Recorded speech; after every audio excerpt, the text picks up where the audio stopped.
Hi Virgo, this is Jav. Welcome po sa ating channel.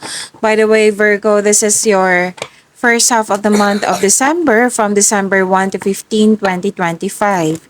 Gamitin ang reading na ito bilang gabay lamang. Kung naka-resonate kayo, comment down. Tandaan, Virgo, ito ay general reading. Kunin nyo lang po kung ano naka-resonate sa'yo. This is for you, Virgo.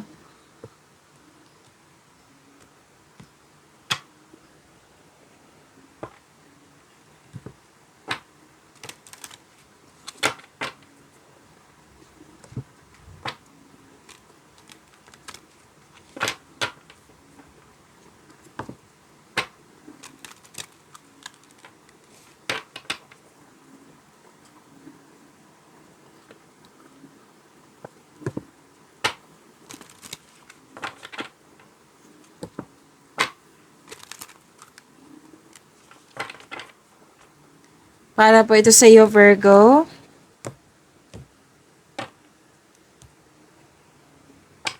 Maraming salamat po sa inyong patuloy na suporta, sa mga nag-donate, sa mga hindi nag-skip ng ads. Maraming salamat po. Sa mga hindi pa nag-subscribe, subscribe na po kayo at click bell notification para malaman nyo na may bago tayong video. Para sa mga gusto magpa-reading po, comment po kayo ng personal reading. Again, comment kayo ng personal reading and check my reply sa comment section.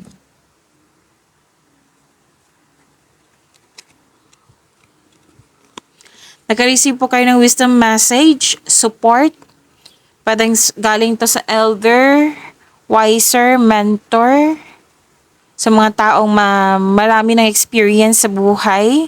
Nang siyang dahilan, itong support na ito, siyang dahilan na na-motivate kayo, na you're taking action with courage, na may new beginning po. Pwedeng kakasimula sa connection sa isang tao or sa mga ginagawa niyo dyan. May nakita rin ako ditong humingi ng atensyon sa iyo na isang bata or literal na bata or di kaya inner child niyo po ito. Nakikita ko dito na may mahalagang desisyon at mahalagang ganap, sa iyong passion. Okay? Tapos umiwas po daw kayo sa toxicity kasi parang may nag-provoke sa inyo, Virgo.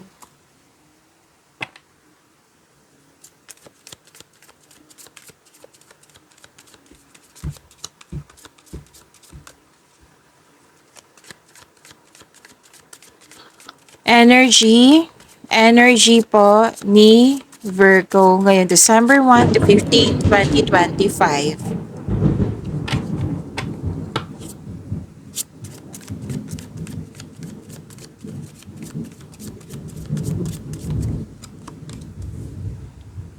Lakas ng kulog. Okay. Kung may narinig kayong ingay, malakas po ang ulan. So, focus kayo sa mensahe para may makuha kayong gabay. Okay? Para sa mga bago dito, kung may napansin kayo na repeating message, yan po yung pinupush ng card sa inyo. Like for example, nanood kayo sa isang video reading nyo sa monthly, weekly, daily at dito din sa inyong first half of the month of December at may napansin kayo na repeating message, yan po yung pinupush ng card sa inyo na kailangan yung bigyan ng atensyon, solusyon at aksyon kung maaari po. So na yung energy ni Virgo.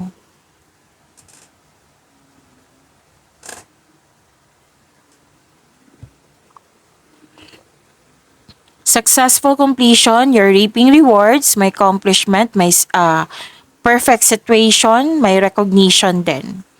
Perfect situation, maaring may parating na gantimpala o positibong resulta sa inyong mga ginagawa. So, celebrate your wins and acknowledge how far you've come at ready ka na sa new journey mo.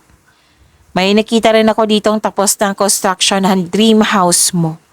So, this card tells you po, everything you have worked for is coming together. May nag-celebrate ng monthsary, anniversary, makakatanggap ng rewards, recognition, may promotion, pagtaas ng allowance, sweldo, makakatanggap ng positive review. Opo, may magaganap dito na pagtatapos. Pwedeng pagtatapos sa mga ginagawa niyo dyan.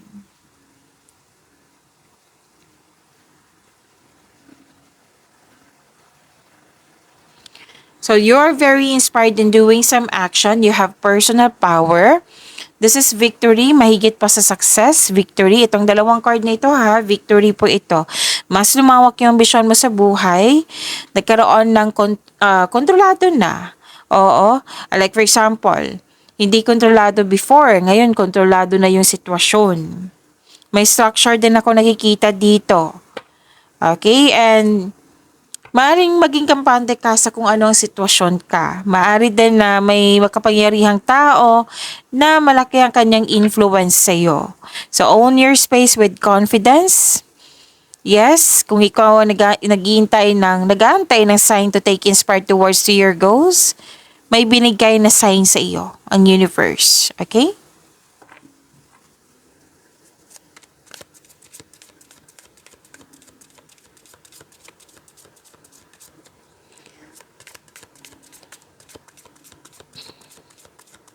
Career and money ni Virgo.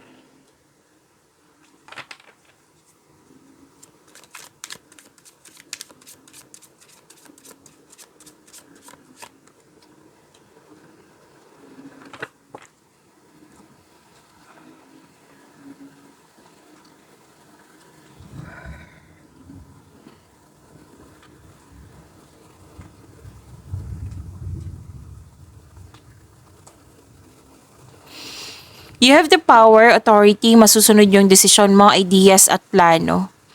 So, leader, magaling ka na leader ka sa isang team at may supportive ka na co-workers. Malaki ang tiwala ng mga tao sa iyong strength and skills. You're making tremendous progress sa inyong career. Nag-level up na kayo sa inyong posisyon, sa inyong negosyo, sa inyong mga ginagawa dyan. So, this is authority, leadership, stability, and kalma. Oo, magpagmahal kayo at marunong sa buhay. Marami na kayong napagdaanan na hirap sa buhay bago naging successful.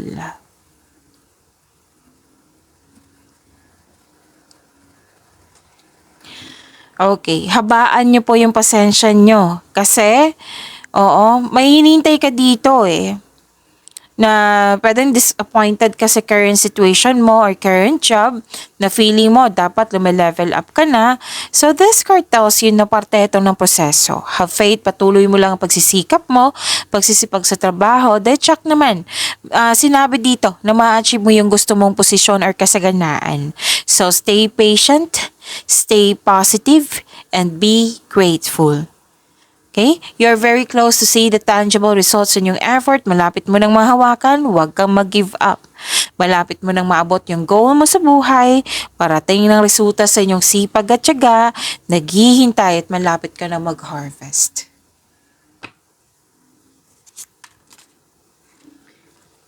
This is about your love life, self-love, partnership, and romance ni Virgo. Ngayon, December 1 to 15, 2025.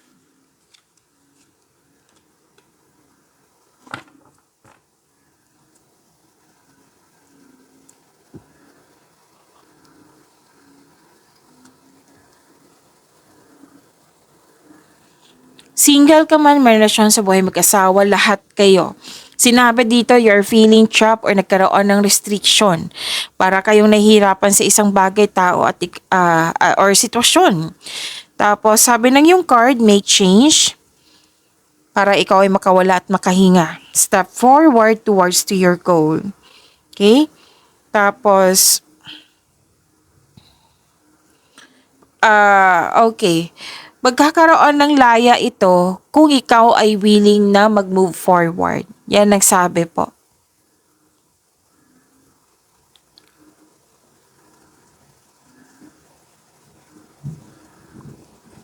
You are embarking on a healing journey.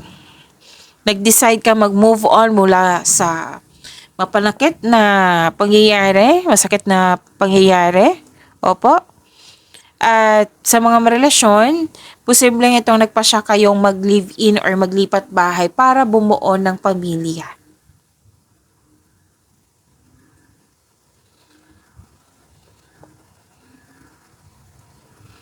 Sa mga single dito, papasok lang kayo o interesado lang kayo magkaroon ng relasyon kung ito ay seryoso sa buhay. So this card is a sign na ipakilala mo na yung partner mo sa grupo ng tao. Kasi manikita ko tong meeting, bonding, reunion. Okay? So pag-imanin niyo po yung blessings na binigay sa inyo, Virgo, see you tomorrow. Maraming salamat po.